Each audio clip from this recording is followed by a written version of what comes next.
Sowore, human rights lawyer and political analyst, joins to discuss this. Thank you so much for your time, Alan. Good evening, Nigerians. All right, great. Now, what is your assessment of the current situation in Ondo State and the impact of the governor's medical leave? Yeah, first and foremost, let me wish that the governor gets well quickly so that he can return to his duty and empathize with members of his family while the state enjoys good governance. The impact of what has happened today is, again, smooth running of governance and deliverance of the responsibility of governor or government, as the case may be. So I think the people are relieved, and those who have surreptitiously been supporting these shenanigans, those who have been engaging in forgery, the end has come, and is now beholds the deputy governor who is now acting to hit the ground running by ensuring that people can get the services they deserve as citizens and denizens of Ondo State, so that the absence or the slight indisposition of one man does not grant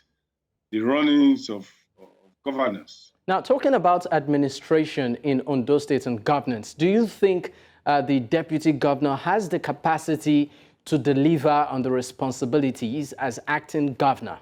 The process of nominating or electing a governor or his deputy is the same.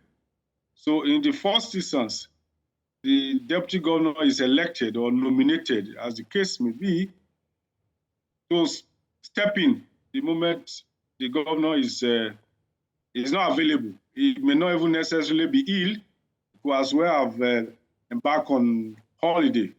And I'm sure this is not the first time the governor will be embarking on such a holiday and transmitting power to him.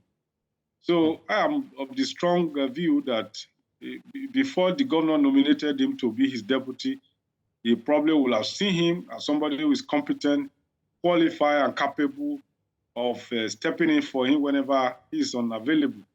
So we must give him that benefit of the doubt that he should be able to deliver on promises.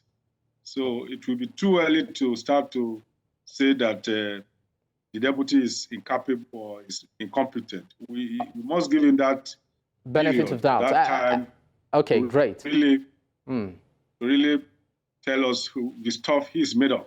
All right. I just want to quickly ask you, I mean, what do you think are the priority areas the deputy now acting governor of the state should put into perspective and ensure that it tackles as soon as possible?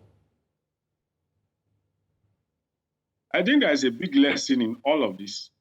And if the first lesson is that we have a situation where the governor, who is the number one, is sick, and we do not have any hospital that we can refer to.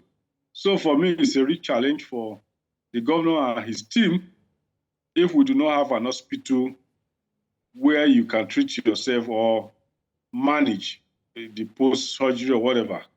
So health comes under focus here. Education, which we are known for in Ondo State, should be prioritized. We have that history of doing well in the educational sector. And maybe roads, and generally the welfare of the citizens of Ondo State, now that there's hardship as a result of the removal of subsidy in Nigeria generally. So those things should come quickly so that the people of the state can feel the impact of the government of the day having removed subsidy suddenly.